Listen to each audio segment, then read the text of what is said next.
Hey guys, this is Priya here and welcome back to my YouTube channel. Today I am back with a second video from English pedagogy and the topic is principles of language teaching. कि language को teach करने के लिए जब एक teacher language को सिखाते हैं तो उसके क्या क्या प्रिंसिपल्स होने चाहिए, क्या सिद्धांत होने चाहिए. ओके, तो first one is principle of motivation. सबसे पहला है हमारा कि जो अभिप्रेरणा का सिद्धांत होना चाहिए, यानी कि जब बच्चों को हम इंग्लिश लैंग्वेज सिखाते हैं तो उनमें मोटिवेशन हमें मोटिवेट करना है बच्चों को. तो first point is it is a prerequisite to learning a language. कि मोटिवेशन जो होता है वो किसी भी लैंग्वेज को लर्न करने के लिए हम बात, क्योंकि यहाँ पे इंग्लिश लैंग्वेज ही कर रहे हैं, तो इंग्लिश लैंग्वेज को लर्न करने के लिए सबसे पहले जो रिक्वायरमेंट है वो क्या है, मोटिवेशन की है. कि ये शर्त है कि आपको क्या होना चाहिए, मोटिवेट होने चाहिए आप किसी इंग्लिश लैंग्वेज को लर्न करने के लिए. Next one is it play an important role in the development of a language. जब आप मोटिवेट होते हो तो ये क्या करता है, जब आप लैंग्वेज सीखना आप चाहते हो तो मोटिवेशन ज़रूर होना चाहिए लैंग्वेज को सीखने के लिए. जब तक मोटिवेशन नहीं होगा, जब तक आप लैंग्वेज को सीखना नहीं चाहोगे तो वो आपको आएगी भी नहीं. ठीक है. अब एक क्वेश्चन है, which of the following is a prerequisite to learning a language. कि किसी एक लैंग्वेज को लर्न करने के लिए प्री रिक्विसाइट इनमें से कौन सी, यानी कि शर्त क्या है इनमें से. ऑप्शन है मोटिवेशन, इमिटेशन, ओरल अप्रोच या हैबिट फॉर्मेशन. तो आंसर विल बी मोटिवेशन. कि किसी भी लैंग्वेज को लर्न करने के लिए आपकी शर्त क्या होगी कि आप मोटिवेट हो उस चीज़ के लिए. Okay. And second is principle of habit formation. इसमें है as we master other skills regular practice thus language can also be mastered after regular practice. कि आप कोई भी किसी भी स्किल पे जब आप काम करते हो अपनी, सपोज वो लिसनिंग स्किल है, स्पीकिंग है, रीडिंग है या राइटिंग है, 4 स्किल्स होती है. इनमें से आप जिस पे भी काम करते हो, जिस भी स्किल पे, आपको उसकी क्या करनी होती है, रेगुलर प्रैक्टिस करनी होती है. जब तक आप रेगुलर वर्क नहीं करोगे उस चीज़ पे, तब तक आप उसमें मास्टर नहीं हो सकते. ऐसे ही लैंग्वेज में भी जब आप लैंग्वेज को सीखने के लिए आप उसे डेली बेसिस पे आप क्या करोगे, उसको टाइम दोगे और आप उस पर मेहनत करोगे, तो रेगुलर प्रैक्टिस करोगे, तभी आपको लैंग्वेज में मास्टर हो सकते हो. सेकेंड पॉइंट है, in mother tongue habits are found unconsciously while in foreign language it is formed consciously.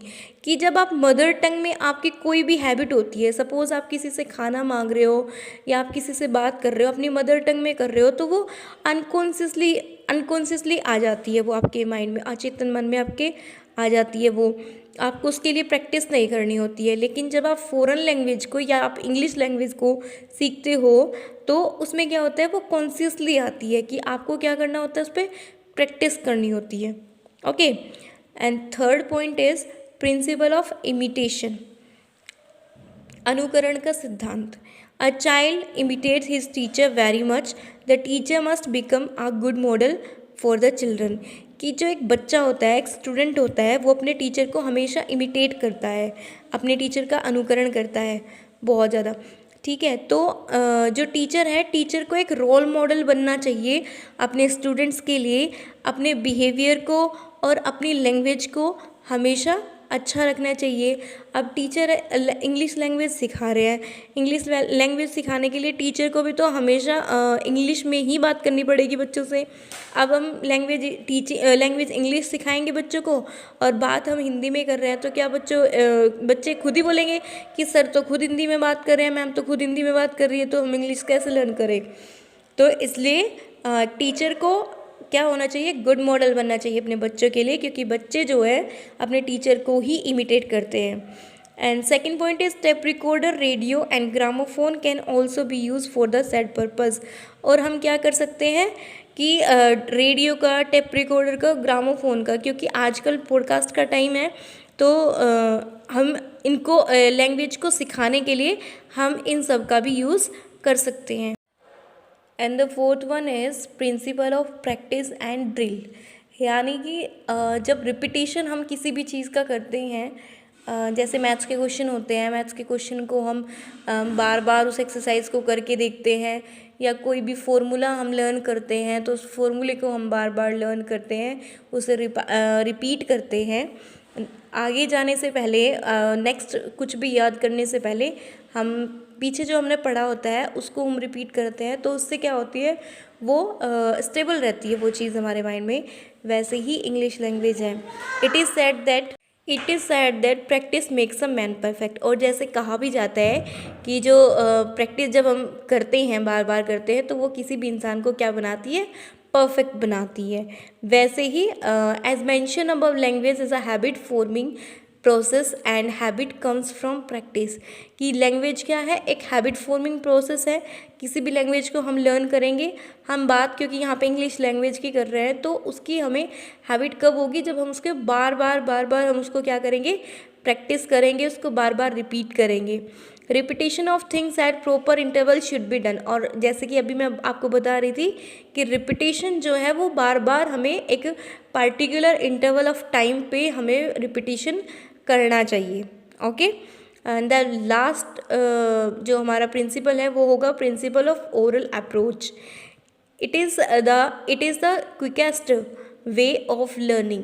कि जब आप लैंग्वेज को लर्न करते हो तो ओरल अप्रोच उसमें सबसे ज़्यादा वर्क करता है, सबसे क्विकेस्ट वे होता है। Speech motivate the learner to learn. और जब आप किसी भी चीज़ को बोलकर बच्चों को सिखाते हो या लर्नर को सिखाते हो, तो वो माइंड में क्या रहता है, ज़्यादा स्टेबल रहता है। Introduction of lesson should begin with speech lesson. अब जब आप कोई न्यू लेसन आप स्टार्ट कर रहे हो, तो न्यू लेसन को स्टार्ट करने से पहले आपके जो इंट्रोडक्शन क्वेश्चंस होते हैं या आप इंट्रोडक्शन दे रहे हो, तो वो आप क्या करते हो, वो स्पीच के थ्रू आप देते हो, तो वो बच्चों पे ज़्यादा इम्पेक्ट डालता है और उनको अच्छे से वो चीज़ समझ आती है। Speech must preceded reading and writing.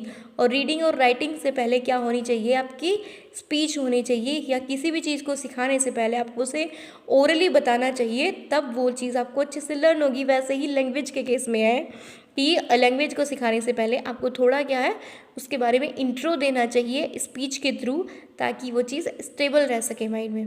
Okay, I hope you like it, and if you like it, please like, share and subscribe my channel. Thank you for watching.